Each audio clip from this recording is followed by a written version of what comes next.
Ils feront une arche de bois d'acacia. Sa longueur sera de 2 coudées et demie, sa largeur d'1 coudée et demie, et sa hauteur d'1 coudée et demie. Tu la couvriras d'or pur, tu la couvriras en dedans et en dehors, et tu y feras une bordure d'or tout autour. Tu mettras dans l'arche le témoignage que je te donnerai. Exode 25, 10, 11 et 16.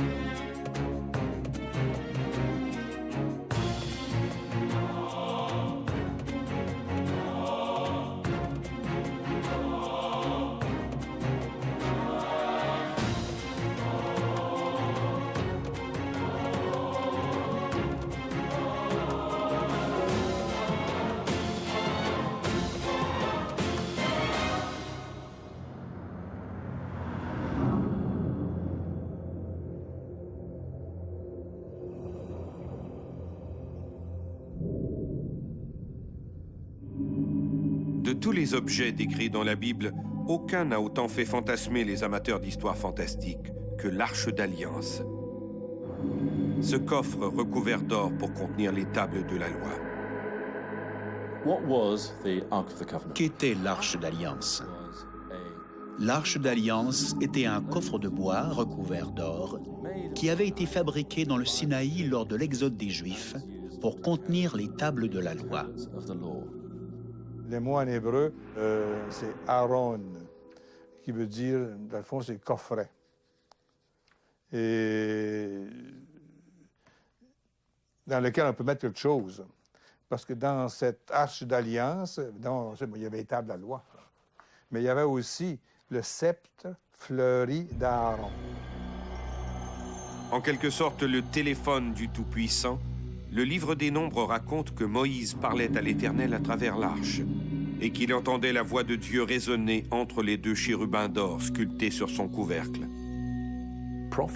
Le prophète Samuel, longtemps avant la construction du temple, était endormi.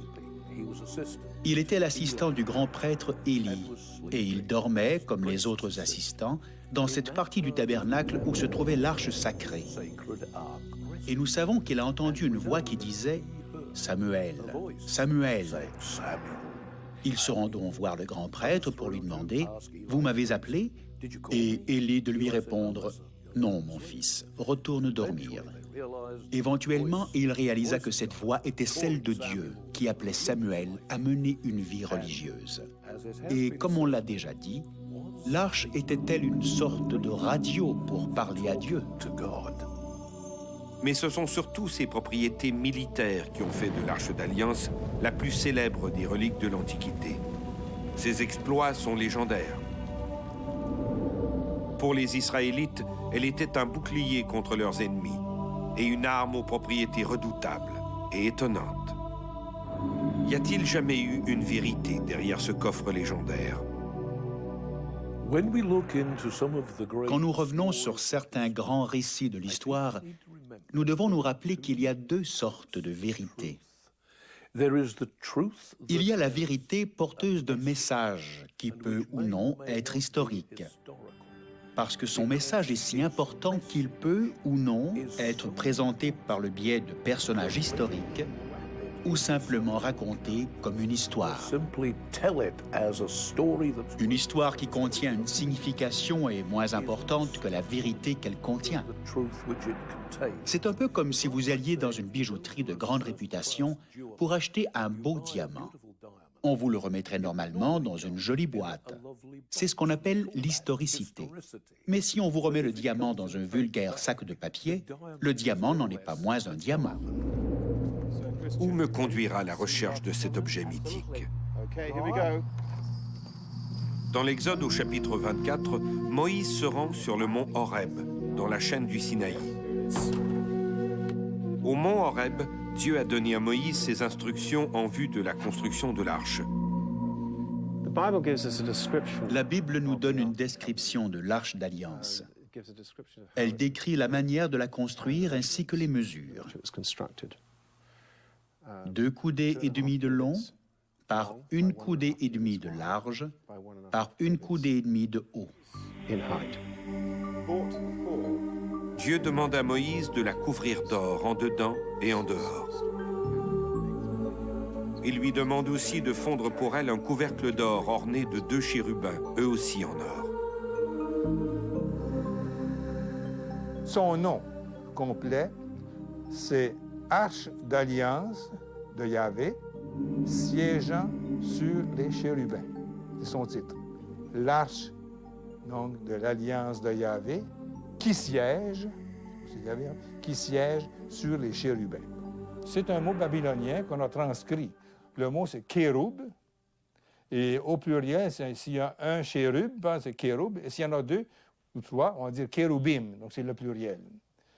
Alors, qu'est-ce qu'un kéroub? Sans difficulté aucune, sans hésitation, c'est un lion ailé. Ceux-ci devront être placés de part et d'autre du couvercle, se faisant face et tenant leurs ailes déployées devant eux. Ce sont les protecteurs des trônes divins et des trônes humains. Alors, c'est pourquoi on trouve très souvent, on peut l'illustrer jusqu'à plus savoir quoi penser par ces illustrations-là. On voit toujours ça qu'un trône, donc une chaise pour s'asseoir, et pour les côtés, ce sont des corps de lion, et les ailes, c'est un sphinx, les ailes remontent et font le dossier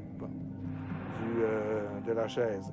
Et quand le personnage est assis là-dessus, il est vraiment assis sur les chérubins, protégé, entouré complètement par les ailes qui l'entourent, jusqu'à leurs ailes se rejoignant pour aller un peu dans le dos.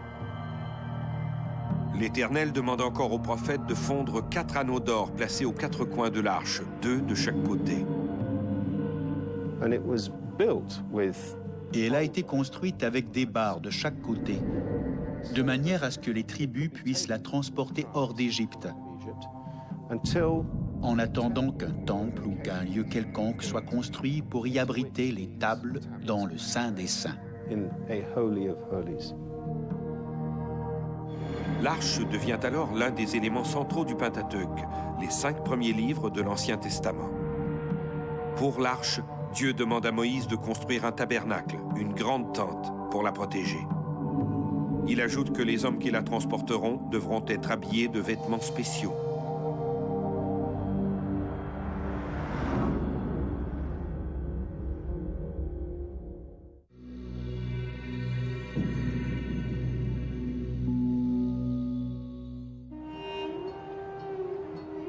Dans l'Exode, il est dit que l'arche est le lieu où réside la gloire de l'Éternel et que là où elle se déplace, elle est accompagnée d'une nuée céleste semblable à du feu. C'est cette nuée qui guide les Israélites en quête de la terre promise. L'éclat de l'arche est d'ailleurs si aveuglant que Dieu recommande à Moïse de la recouvrir d'un voile pour s'en protéger. L'objet lui-même semble d'ailleurs nimbé d'un pouvoir de destruction. J'ai la certitude qu'un objet doté d'une grande puissance a bel et bien existé à une certaine époque et que, possiblement, il est toujours là. Je crois également qu'il peut bien avoir aucun rapport avec le Dieu d'amour qui est le Père de Jésus.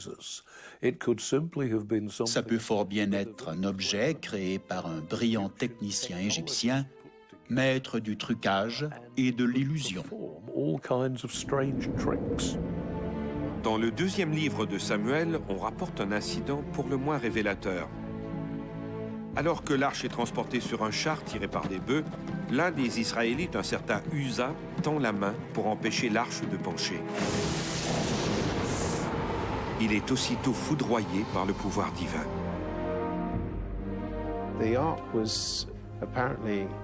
Apparemment, l'arche était dotée de propriétés magiques, de sorte que si vous lui touchiez, elle pouvait vous terrasser ou même vous tuer. On rapporte qu'un homme qui avait touché l'arche pour la stabiliser alors qu'elle était sur un chariot a été foudroyé par un éclair qui l'a tué. and dying. Now, L'intérêt que j'ai pour l'arche m'a poussé à mener des expériences avec l'électricité statique. J'ai constaté que c'était un médium parfait pour accumuler plusieurs milliers de volts d'électricité statique qui, déchargé à travers un corps en contact avec le sol, pouvait lui donner un choc très violent. Quand l'arche partait, peut-on lire dans le livre des Nombres, Moïse disait « Lève-toi, Éternel, et que tes ennemis soient dispersés, que ceux qui te haïssent fuient devant ta face. » Les hommes qui la transportaient se servaient de perches posées sur leurs épaules. Et ces perches passaient à travers des anneaux isolants. Aurions-nous affaire à quelque chose, à une sorte d'artefact antique très puissant dissimulé dans cette boîte et qu'il pouvait être fatal de toucher? Je ne le sais pas, mais ça m'intrigue. Les pouvoirs de l'Arche d'Alliance sont immenses. Dans l'épopée de Josué, l'Arche d'Alliance permet aux successeurs de Moïse d'ouvrir le Jourdain pour faire passer les Israélites à gué. C'est encore une fois l'Arche qui vient au secours de Josué lors du siège de Jéricho. Comme la ville résiste, Josué demande aux sacrificateurs, les porteurs de l'Arche, de marcher autour de la cité. Le 7e jour, les murs de Jéricho s'écroulent. Pendant un temps, l'Arche d'Alliance et ses mystérieux pouvoirs vont continuer d'accompagner les Israélites vers la terre promise. L'Arche d'Alliance est une icône de l'Ancien Testament. Mais d'où viennent ces écrits? Qui en sont les auteurs? Les textes qui font l'Ancien Testament s'échelonnent sur 1000 ans. C'est des communautés qui digèrent les écrits d'une communauté, qui digèrent les écrits de l'autre communauté, etc., etc. C'est une véritable chaîne. Avec, à un moment donné, les textes sont si célèbres qu'ils se séparent un petit peu dans des langues différentes et qu'on a par là des textes différents avec des variantes très sensibles parfois. Donc, qui a écrit la Torah? Oh ben, je peux vous répondre, même si je ne suis pas absolument sûr d'avoir raison. Vos auditeurs vont réagir en disant « ils s'aventurent ». La Torah, en gros, a été écrite au retour de l'exil. Lorsque les gens reviennent, ils développent la théologie de la terre sainte, de la terre promise, et ils veulent légitimer ce cadeau. Donc, tout ce qui était à l'état de bribes, d'archives, de fragments, sont utilisés, développés, commentés, et on fabrique la Torah. Les 5 premiers livres de l'Ancien Testament forment le Pentateuque, un corpus appelé aussi Torah, et qui est au centre du judaïsme. La Torah est une espèce aussi de texte fondateur que la Bible elle-même ne renvoie pas très ancienne, c'est-à-dire sous Josias, en 610 avant Jésus-Christ, juste avant que Jérusalem ne s'écrase. Cette Torah est produite par un groupe qui en avait besoin. Par tradition, on attribue l'écriture de ces textes à Moïse lui-même, ce qui est impossible. L'un de ses livres, le Deutéronome, relate la mort de Moïse et les événements qui l'ont suivi. À moins qu'il ne s'agisse d'une rédaction d'outre-tombe, Moïse n'a sûrement pas écrit le Deutéronome. Mais que sait-on exactement de ce personnage, Moïse? En tant qu'honnête historien, je ne peux pas affirmer que je pourrais prouver que Moïse a bel et bien existé ou qu'il y a eu un exode, de la même manière que je peux prouver que de courageux soldats canadiens, australiens et britanniques ont stoppé Hitler. Nous savons que c'est arrivé parce que c'est documenté et qu'il y a beaucoup de personnes encore en vie aujourd'hui qui ont vécu ces combats. Nous n'avons pas ce genre de preuves historiques en ce qui concerne Moïse, mais rien ne nous oblige à lui refuser une existence historique. Je n'arrive pas à croire en lui en tant que personnage de fiction. Ce n'est pas le genre de personnage de fiction qu'on veut inventer. Il est trop réaliste, il est trop humain, il est trop incroyable en un certain sens. Il porte en lui les contradictions auxquelles on s'attend de la part d'un véritable humain. Des récits comme ceux de la Genèse ou de l'Exode pourraient avoir été transmis oralement de génération en génération pendant des siècles avant d'être écrits. La Bible est de très loin le livre qui a eu le plus d'influence sur l'histoire du monde occidental. Le premier livre imprimé de l'histoire par Gutenberg vers 1450 était la Bible. De 1815 à 1992, la Bible a été publiée à 6 milliards d'exemplaires et en plus de 2000 langues. Il est normal que les récits bibliques aient éveillé l'intérêt des amateurs d'histoire, qui, pour confirmer ou affirmer la réalité de ces événements fondateurs, se sont tournés vers l'archéologie. Ils ont hélas déterré plus de questions que de réponses. Nous n'avons aucune preuve de l'Exode. Nous n'avons aucune preuve de l'existence de l'Arche d'Alliance, à part le témoignage de Flavius Joseph et des Écritures de l'Ancien Testament. Mais il y a de bonnes raisons pour ça. Et je ne suis pas en train de dire que vous devez absolument croire en l'Arche d'Alliance à tout prix. Mais si vous y réfléchissez, combien de bibliothèques ont été détruites dans le passé? Il y a eu la destruction de la bibliothèque d'Alexandrie. Il y a eu la perte de la principale bibliothèque hébraïque lors de la destruction du Temple de Jérusalem, qui, nous le savons par des témoins oculaires de l'époque, a été incendié en 870. Maintenant, si nous pouvions voyager dans le temps et retourner dans ces bibliothèques, nous y trouverions peut-être des preuves écrites.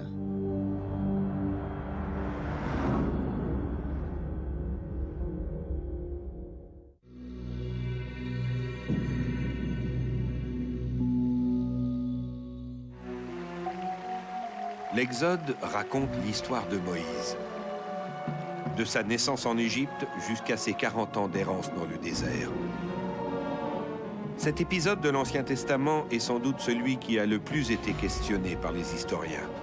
Moïse a-t-il vraiment libéré les Hébreux de l'esclavage du Pharaon? Pour moi, l'Exode est un des textes les plus formidables de l'histoire de l'humanité. Pourquoi? Pas tellement à cause des Juifs. Vous me direz qu'on est au jour de Pâques aujourd'hui pour les Juifs et qu'ils célèbrent justement la sortie d'Égypte, la libération, la formation du peuple, etc. En fait, le texte est important parce qu'il est le texte fondateur de la libération des hommes, de tous les peuples opprimés, de tous les esclaves. Et c'est ça qui est intéressant. En fait, si on fait un peu d'histoire, mais c'est difficile, hein, la bobine de fil, on tire les fils puis ça se casse. En fait, l'histoire, qu'est-ce que c'est que ces Juifs esclaves en Égypte qui construisent historiquement on ne peut pas croire qu'ils ont construit les pyramides. On ne voit pas des Juifs construire, c'est trop vieux, c'est trop ancien, mais non, il faut voir toutes ces histoires post-exiliques. Donc, les esclaves en Égypte, on le sait, ce sont les Ptolémées, les Grecs d'Égypte, qui viennent chercher des esclaves partout tout autour, et particuliers en Judée, juifs, qui sont en complète déconfiture à ce moment-là, au 6e, 5e siècle, même plus tard, pardon, au 4e siècle, 3e siècle, ce sont ces potentats grecs d'Égypte qui veulent construire Alexandrie. Là, il y a des esclaves qui construisent. Et en fait, ces gens-là, juifs, esclaves, émancipés, libérés, vont créer la communauté juive la plus célèbre du monde, à l'ombre de la bibliothèque, et ce sera la société juive la plus intellectuelle, et comme par hasard, ils produisent la Bible grecque, la Septante, qui est justement la Bible des Bibles. Moïse a-t-il franchi à gué la mer Rouge? Cette période dite de la 19e dynastie est bien connue des égyptologues. Des fouilles archéologiques ont mis à jour d'importants vestiges de cette période. Mais rien ne mentionne Moïse ou la fuite des centaines de milliers d'Hébreux à travers la mer Rouge. Un silence plutôt troublant. Certains des événements de l'Exode, comme les plaies d'Égypte et la destruction des armées du Pharaon englouties dans la mer Rouge, auraient pourtant dû faire l'objet d'une mention dans les chroniques égyptiennes.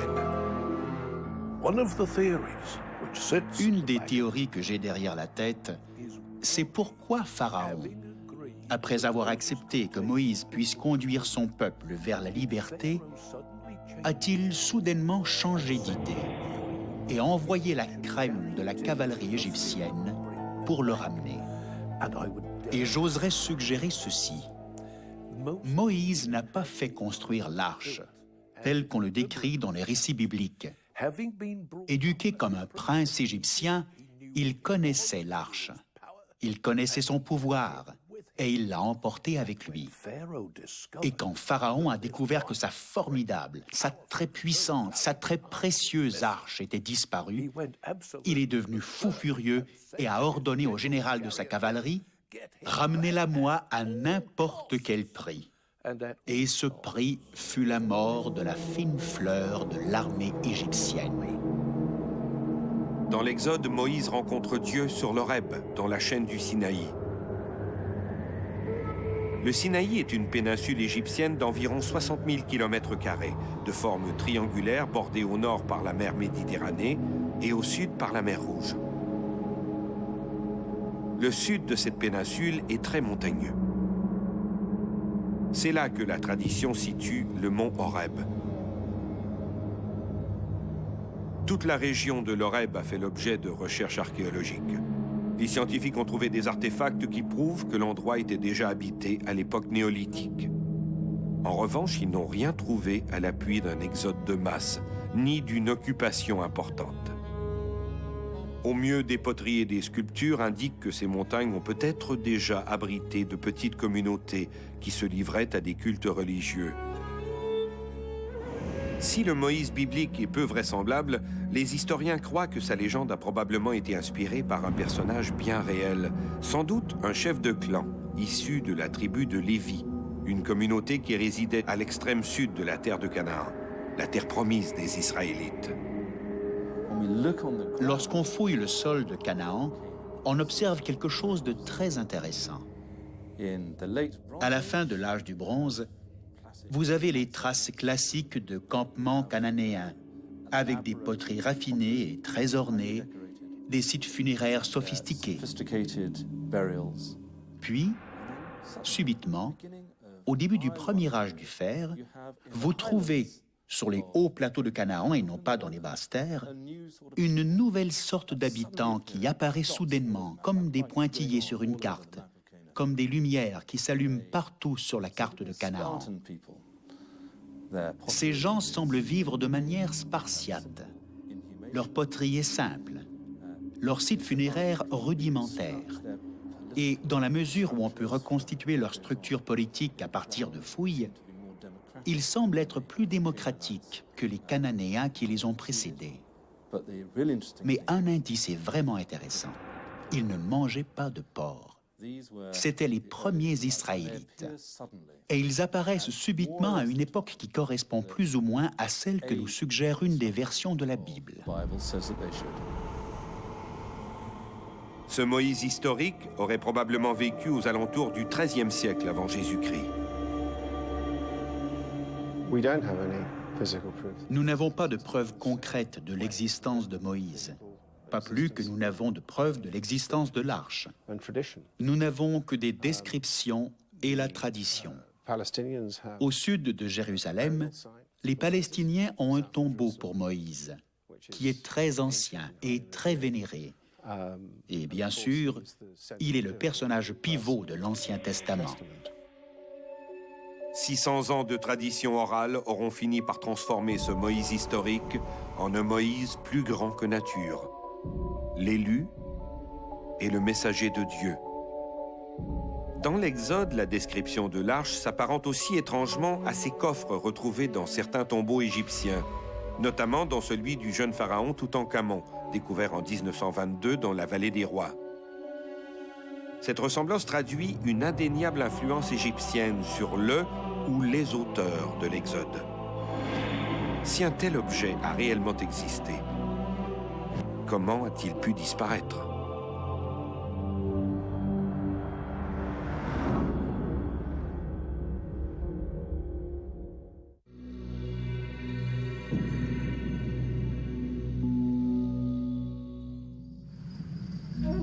Me voilà à nouveau à Jérusalem, la terre promise où l'arche fut apportée par le peuple élu.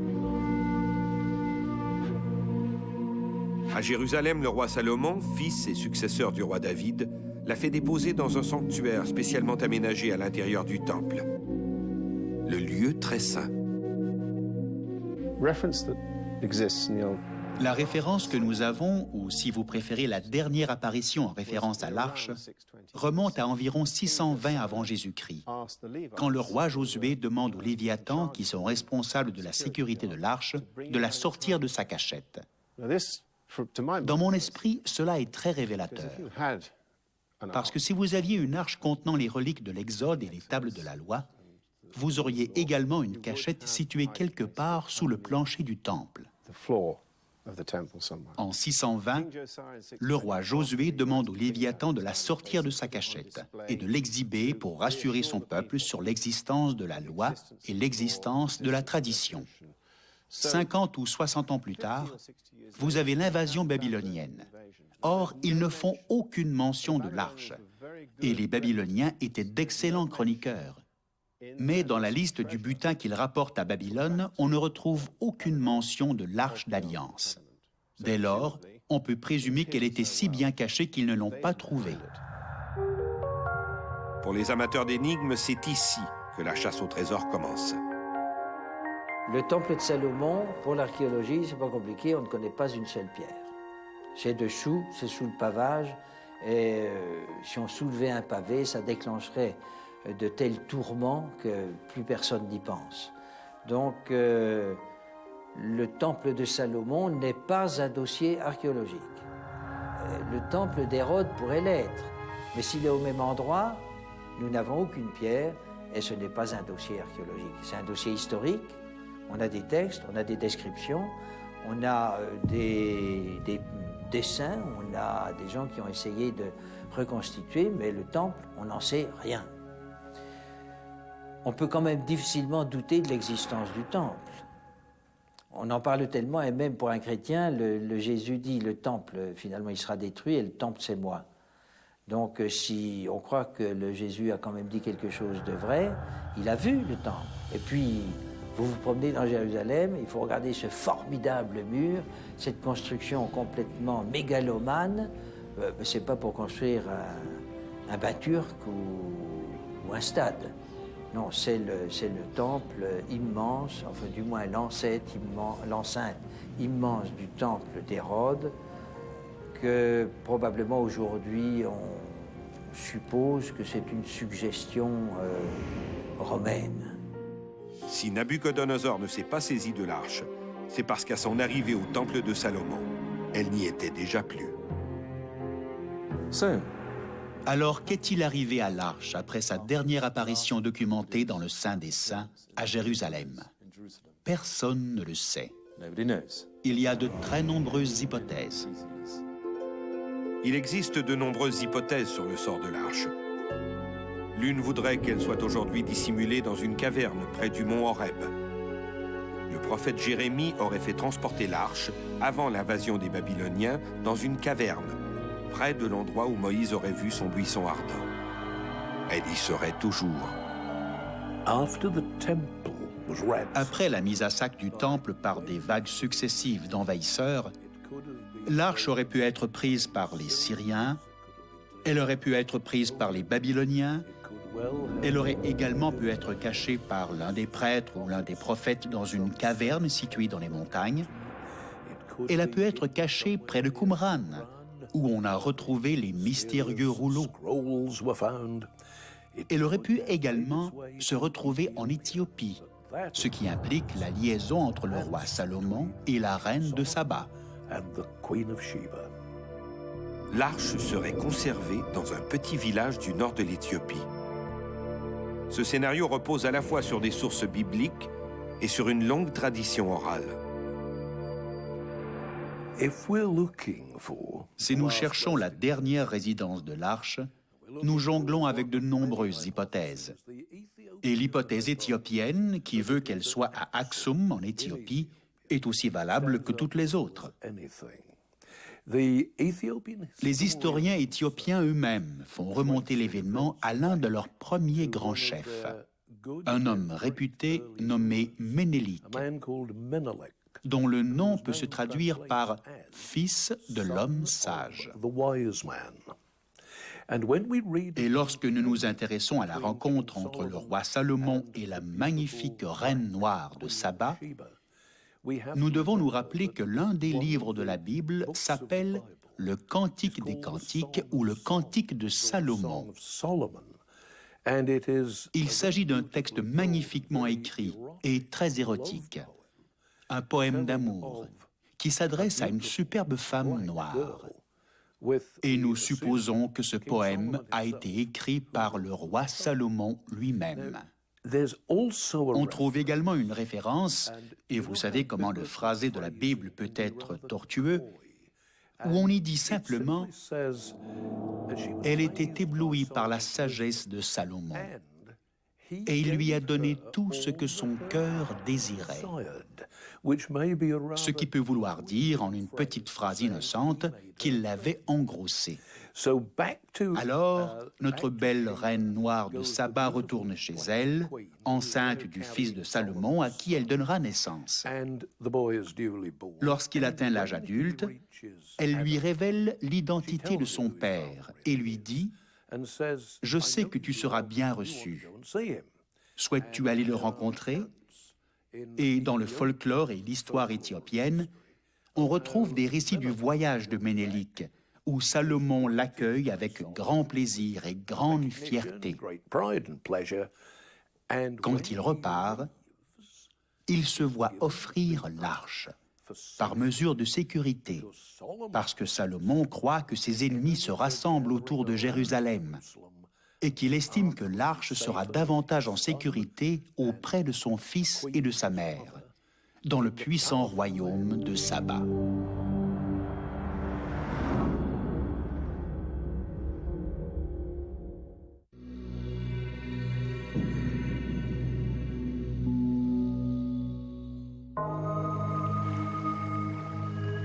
D'après le Kabra-Nagast ou Négast, des textes sacrés remontant au XIIIe siècle et considérés par la majorité des chrétiens d'Éthiopie comme un dogme, l'arche aurait longtemps séjourné dans une chapelle du lac Tana. La précieuse relique serait aujourd'hui gardée dans la petite église de Sainte-Marie de Sion, à Aksum. Mais il y a des difficultés avec cette version de l'histoire. L'arche qui serait à Aksum, sur les hauts plateaux éthiopiens, a été vue par un certain nombre de personnes avant que les autorités éthiopiennes ne refusent de l'exposer.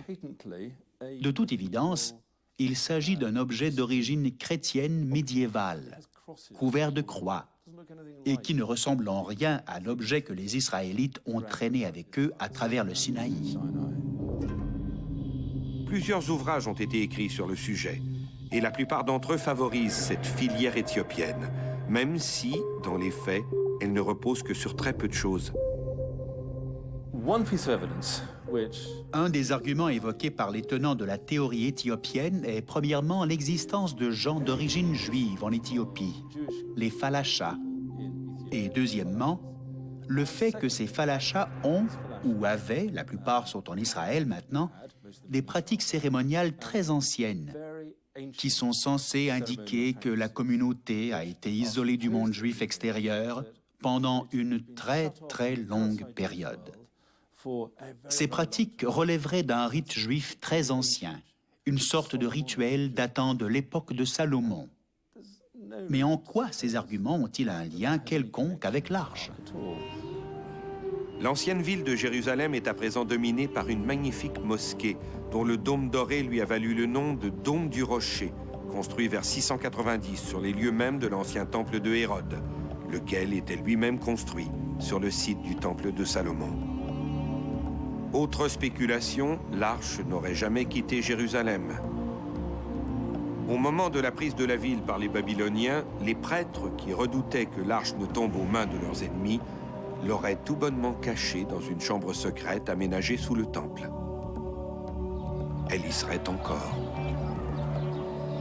This is interesting because C'est intéressant parce que jusqu'à maintenant, il n'y a aucune preuve tangible, aucune preuve archéologique de l'existence du temple de Salomon. On the other hand, D'autre part, il est impossible de faire des fouilles sur la montagne du temple, parce que c'est un site tellement sacré, à la fois pour l'islam et le judaïsme. to Judaism.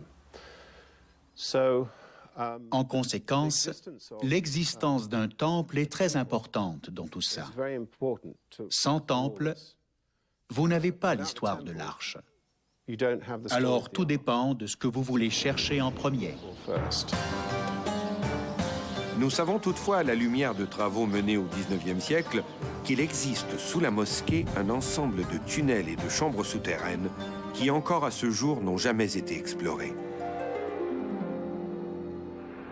Warren, the great Warren, le fameux ingénieur britannique qui a arpenté la montagne du Temple et qui a creusé plus loin que n'importe qui d'autre, était intéressé à découvrir l'Arche.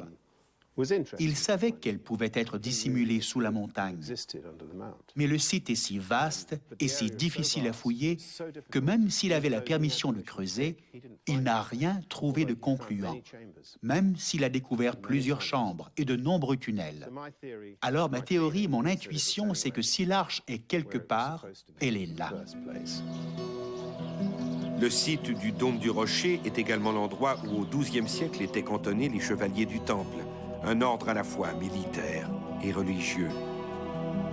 Durant leur occupation du Temple, d'où leur nom d'ailleurs de chevaliers du Temple, ces moines soldats, devenus mythiques au fil des siècles, auraient découvert des trésors cachés, dont la fabuleuse Arche d'Alliance. En catimini, ils l'auraient fait sortir d'Israël pour la rapporter en Europe, où ils l'auraient dissimulée de nouveau.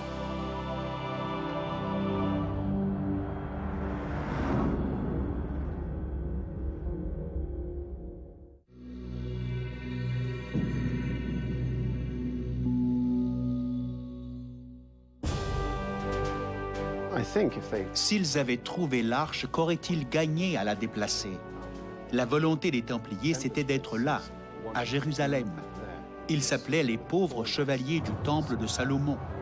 Il est donc peu vraisemblable qu'ils aient déménagé une telle relique pour la ramener en France ou ailleurs, où sa sécurité aurait pu être menacée. Plusieurs auteurs d'archéologie fiction ont proposé divers sites d'enfouissement. Hugues de Payne. Hugues de Payan et les 8 autres Templiers se sont mis à creuser. Were they Cherchaient-ils à trouver l'Arche pour la ramener dans un lieu encore plus sûr, à Chartres? Sur l'un des piliers de la cathédrale de Chartres en France, un ancien haut-lieu templier, on retrouve une sculpture représentant l'Arche d'Alliance sur des roues. À quelques mètres de là, dans l'ornement d'un portail, on peut voir aussi une sculpture de la reine de Saba. La présence de ces deux éléments bibliques à Chartres a fait dire à certains que l'Arche d'Alliance aurait été dissimulée sous les fondations de la cathédrale, dont l'érection remonte au XIe siècle. Peut-être. the Templars could very Les Templiers auraient très bien pu rapporter l'Arche en France. if we study Chartres Cathedral, Si nous étudions la cathédrale de Chartres, les nombreuses sculptures contenant des messages codés et truffées de symboles sont très lourdement influencées par la pensée des Templiers, ou ce que nous appelons le secret des Templiers. and if they had decided Et s'ils avaient décidé de placer cette précieuse relique dans l'endroit le plus sûr possible, in a place where it would be comment auraient-ils pu imaginer meilleur endroit que sous une magnifique cathédrale où résident des hommes vertueux qui montent la garde nuit et jour? residents and are guarding it night and day. On ne peut trouver plus sûr en termes de gardiens fidèles et dévoués. Actual guardians. À moins que les Templiers l'aient apporté ailleurs.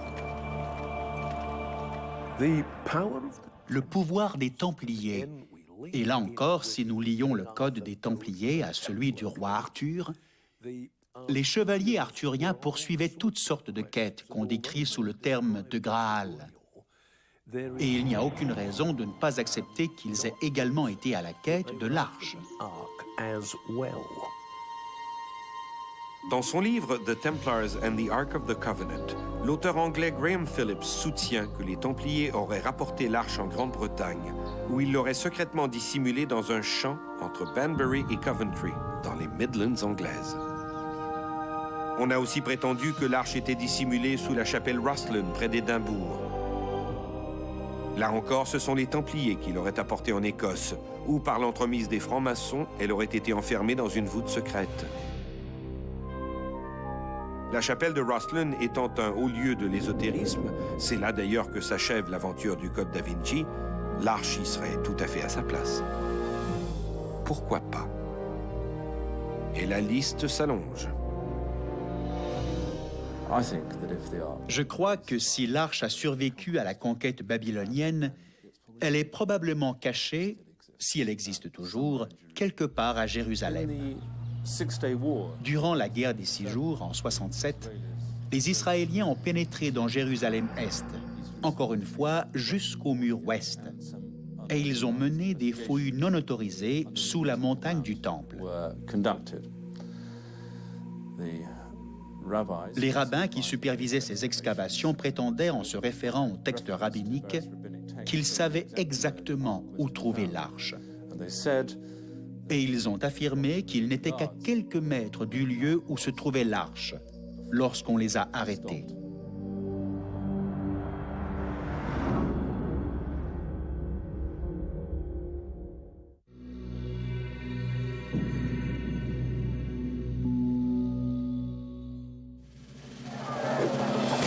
Les aventures d'Indiana Jones ont fait de l'Arche d'Alliance la plus célèbre des reliques saintes. Le Saint Graal et l'Arche de Noé, des reliques qui ont pourtant fait fantasmer des générations d'aventuriers, apparaissent aujourd'hui bien pâles vis-à-vis ce coffre au pouvoir fantastique. Depuis le film Les Aventuriers de l'Arche perdue, il ne s'est pratiquement pas écoulé une année sans que ne soit publiée une nouvelle hypothèse concernant le sort de l'Arche d'Alliance. Maintenant, si nous regardons l'autre côté de l'histoire et que nous acceptons la valeur du récit biblique, nous concluons alors que Moïse a vécu une expérience religieuse, une expérience profonde et dramatique sur le mont Sinaï.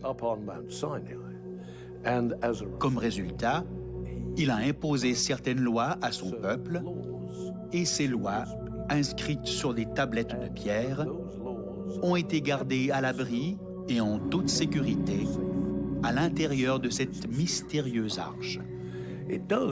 Sans nous tourner vers ces histoires de fiction follement romantiques du genre « Les aventuriers de l'Arche perdue » ou autres films, il semble bien que l'objet lui-même, en tant que tel, ait été doté d'une grande puissance. Est-ce qu'il y aurait quelque chose, une sorte d'artefact ancien très puissant à l'intérieur de cette boîte?